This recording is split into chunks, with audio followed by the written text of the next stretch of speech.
there's a lot of people I personally know that own guns and have never shot them. That is so common. They literally went out because, well, I need a gun for self-defense, and they go and they buy a gun, they buy ammo, they buy a safe, and they bring it home. They just never, like, the first time they're going to shoot it is when they defend themselves. Yeah. How common do you think that is? Super common. Super common. Oh my gosh. In fact, just this week I have had multiple people say to me, well, I don't think I really need another gun. I haven't shot the last 2 that I bought from you guys. It's like, but you're still looking, and you're probably still going to, you have no idea how many people have guns they have never fired in their safes. This is so common. I personally have a firearm I have never fired. Oh, do you? What is it, if you don't mind asking? It's a good thing my husband's not watching these videos, because I'm going to rat myself out.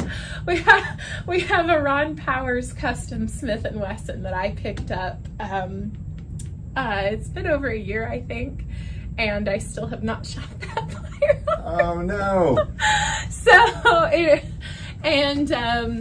I almost got in trouble for that one right around Christmas time. We were all sitting there talking, and Dad looks at me and was like, what about the Smith in the safe? And my husband looks over and goes, what Smith in the safe? I'm like, Smith Corona, the typewriter in the kitchen.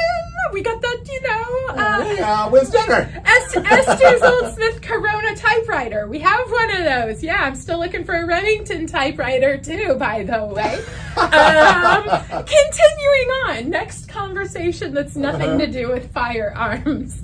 So yeah, no, that one has not yet seen the light of day since it has been purchased. So yes, I'm guilty as well. But usually what happens is we get these guns, we don't shoot them, but later down the line, they may actually be gifted to someone else in the family who does actually have a passion for that specific firearm, or who shoots that firearm better than anybody else you've ever seen.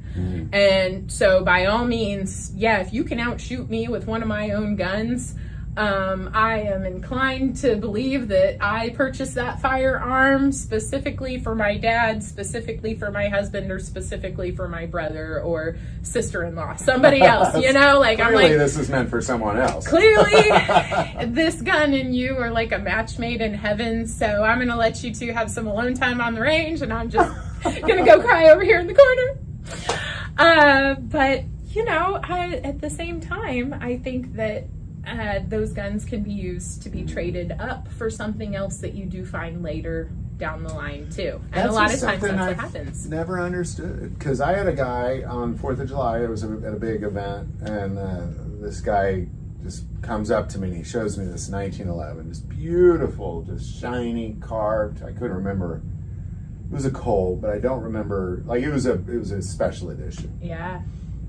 And I was like, oh man, how's it shoot? He's like, oh, I've never shot it. And I thought, I would shoot the crud out of that gun. Like to me, the nicer the gun, the more I'm going to shoot it. If it's an okay gun, I'm probably not going to shoot it very much. If you hand me a $20,000 gun, the first thing I want to do is shoot it. Yeah. And the people are like, oh, you don't shoot that gun. I'm like, well, what do you do with it? It's at the end of the day, it's a tool. You go to the hardware store, you buy a hammer. You have multiple options of hammers that you can buy. And if you're spending the money to get the high dollar carbon fiber, engraved, all the bells and whistles, G10s, grip hammer so it doesn't slide out of your sweaty palms or whatever, go for it. But it's still a tool. It's still a hammer. It still functions exactly as it's supposed to do. Oh, I shoot the crud out of those guns. And the older, the pythons. What I've heard, I've never experienced this, but I've heard that they're hand fitted. Yes.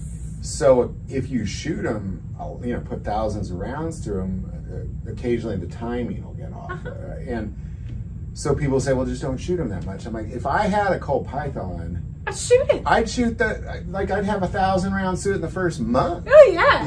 So I guess I just don't, because my brother does the same thing. He just went out and bought it was about 3 years ago. He bought a Les Baer 10 millimeter. And I actually interviewed Les Baer on that gun. Yeah. And I'm like, you got one?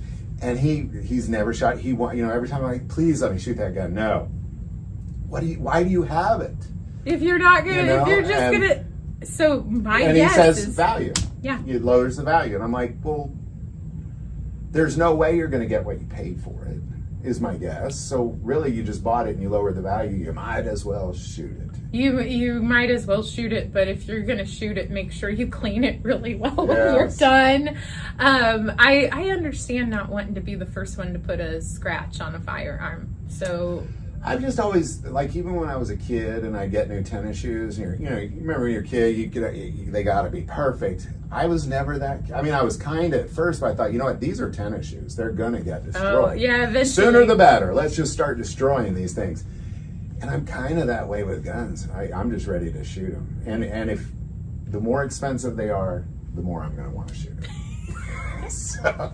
Yeah, I've got some guns that definitely need to head out to the range. So that Ron Powers Smith & Wesson will be one of those that the next time I get to the range.